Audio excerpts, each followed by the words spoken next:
चर्चा का विषय है भारत ऑस्ट्रेलिया साझेदारी से समृद्धि तक। ये आज हमारी विशेष चर्चा का विषय होगा और इस पर हम चर्चा करेंगे। भारत ऑस्ट्रेलिया साझेदारी से समृद्धि तक, इस पर बातचीत करने के लिए हमारे साथ खास मेहमान जुड़े हुए हैं, उनसे आपका परिचय करा दें। हमारे साथ एम्बेसडर मंजू सेठ जो कि फॉर्मर सीनियर डिप्लोमेट हैं, हमारे साथ जुड़ी हैं। एम्बेसडर मंजू सेठ, बहुत स्वागत है आपका। हमारे साथ विवेक मिश्रा जो कि डिप्टी डायरेक्टर हैं स्ट्रेटेजिक स्टडीज प्रोग्राम ORF के। डॉक्टर मिश्रा, बहुत स्वागत है आपका। एम्बेसडर मंजू सेठ, अगर आपके साथ हम शुरू करना चाहें, अभी हमने जो 18 आउटकम्स हैं उनकी बात कही, कैसे आकलन करेंगे इनका विविध क्षेत्र, या ये कहा जाए कि ये एक आपसी समझौतों का या आपसी सहयोग का विस्तार है, या रणनीतिक सहयोग को एक नई ऊंचाई पर ले जाने की शुरुआत है? कैसे देखती हैं इसको? दोनों ही बातें आपने कहा सही है, इनको एक्सपैंड करने का भी और एक नए स्ट्रेटेजिक टाइज को। और क्योंकि हम देख रहे हैं कि हमारे बहुत अच्छे रिलेशनशिप रहे हैं बहुत सदियों से, अच्छे और कॉम्प्रिहेंसिव रिलेशनशिप रहा है, पार्टनरशिप रहा है।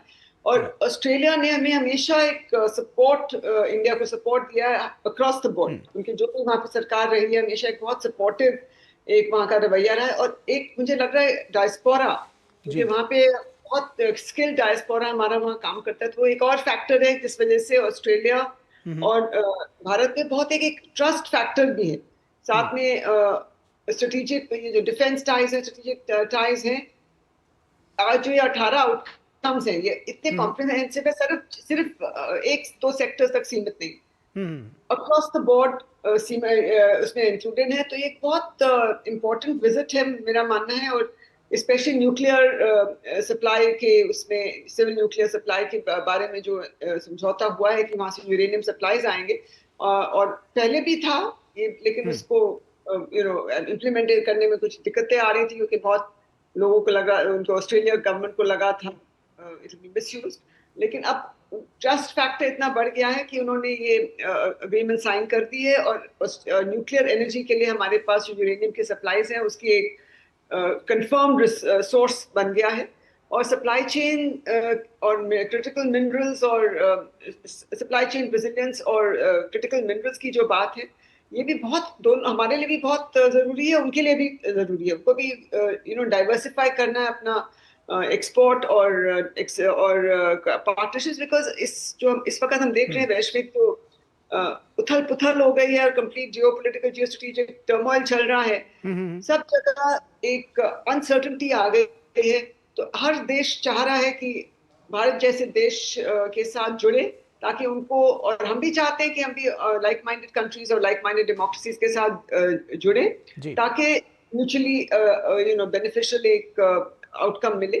और हमारा एक इम्पोर्टेंट एक दो चीजें जो मैं कहना चाहूंगी कि 2+2 जो डायलॉग हमारा चल रहा है इनके साथ, और जो एनुअल समिट है ऑस्ट्रेलिया के साथ, ये सब दर्शाते हैं कि ऑस्ट्रेलिया और इंडिया के जो रिलेशनशिप है कितना महत्वपूर्ण है दोनों देशों के लिए, और कितना आगे इम्प्रूवमेंट, मतलब इतनी हाइट्स पे चला गया इस वक्त दोनों देशों के हित में है। बिल्कुल।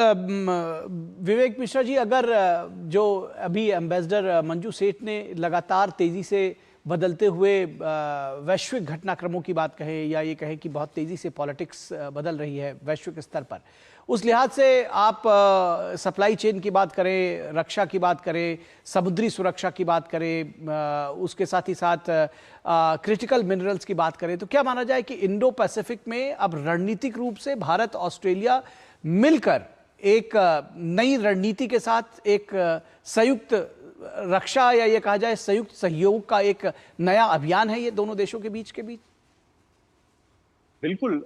जैसे आप देखेंगे कि जैसे देशों का रवैया बदल रहा है, चाहे वो यूनाइटेड स्टेट्स हो, चाहे वो चाइना हो, ग्रेट पावर्स के जैसे रोल्स बदल रहे हैं, उसमें एक अपॉर्चुनिटी है जहां मुझे लगता है कि मिडिल पावर और इंडिया जैसे पावर जो कि on the verge of being a great power, उनके लिए एक बड़ी अपॉर्चुनिटी है। और ये तालमेल बहुत ही टाइमली है। अगर आप फोकस एरियाज देखें दोनों कंट्रीज की जॉइंट स्टेटमेंट में देखें, मुझे लगता है जो माइनिंग पे फोकस है, जो सप्लाई चेन्स पे फोकस है, स्किल डेवलपमेंट पे फोकस है, ये एक होराइजन व्यू लेता है जो अंदरूनी ऑस्ट्रेलिया इंडिया के जॉब मार्केट या फिर अपॉर्चुनिटीज की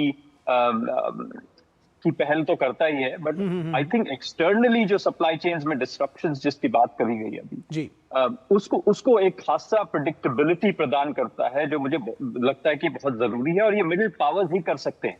ग्रेट पावर्स के पास मैन्यूवरेबिलिटी ज्यादा होती है, तो आप देखेंगे कि थोड़ा एक्शन भी ज्यादा होता है, रिपरकशंस भी ज्यादा होती है।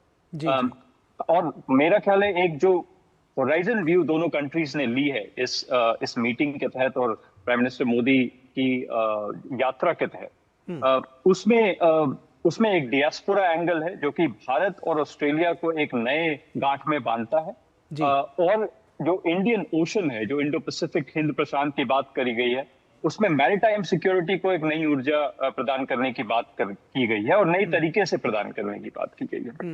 आप देखेंगे इंफॉर्मेशन शेयरिंग, जो अभी तक भारत इंडिया यूएस कॉन्टेक्स्ट में ज्यादा बात उसकी की जाती थी, अब इंडिया ऑस्ट्रेलिया में उसकी जिक्र हो रही है। और इंफॉर्मेशन शेयरिंग मुझे लगता है सबसे क्रिटिकल डोमेन है इंडो पैसिफिक में, क्योंकि वो इतना बड़ा है हिंद प्रशांत कि आप अकेले कोई भी कंट्रीज उसको मैनेज नहीं कर सकते, टाइमली उसको उस पर नजर नहीं रख सकते, व्हाइट शिपिंग हो जाए कोई भी एरियाज में।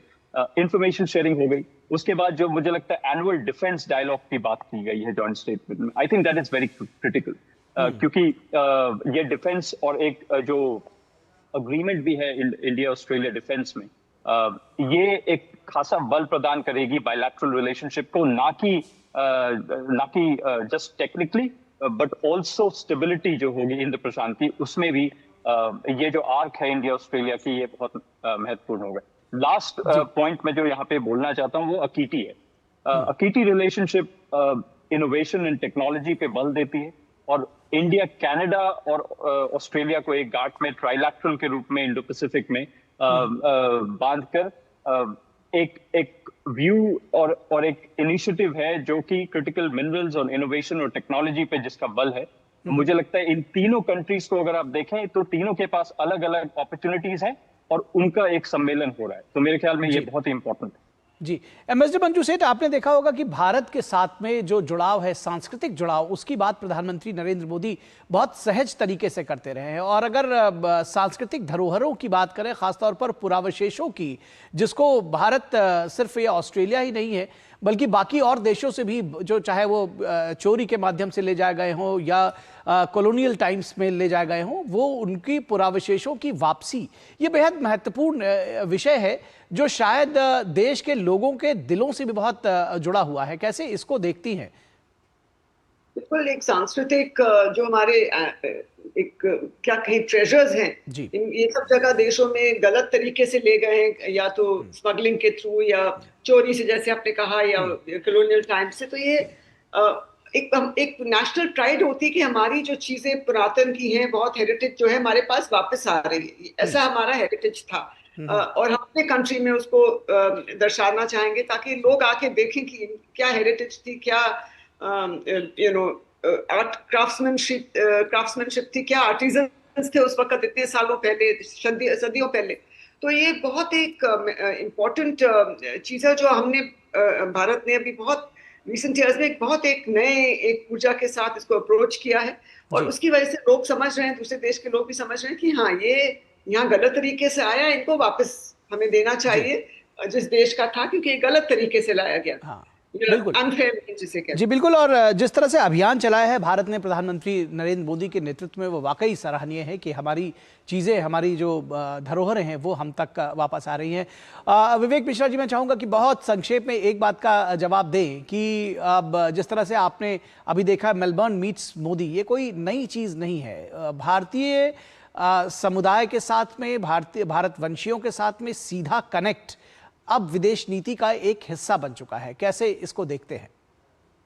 नहीं, डियास्पोरा डिप्लोमेसी जो इस गवर्नमेंट ने काफी दिन से इस पे बल दिया है, वो बहुत ही इंपॉर्टेंट है, क्योंकि आप अगर इंटरैक्ट करेंगे डियास्पोरा के लोगों से तो एक जो नया कनेक्शन एस्टैब्लिश होता है, वो मुझे लगता है उसके रूट्स बहुत गहरे हैं। और अगर आप बात करेंगे लोगों से तो वहां पता चलता है कि पहली बार ऐसा लगता है कि लीडरशिप की एक आउटरीच हो रही है दूसरी तरफ। वो बहुत जरूरी है, क्योंकि आप जब खासकर डियास्पोरा जब बाहर रहती है तो आपको एक सेंटिमेंटल वैल्यू होता है होमलैंड से, और जब वो लीडरशिप के थ्रू एक्सटेंड होता है तो मेरे ख्याल में उसका महत्व ही अलग है।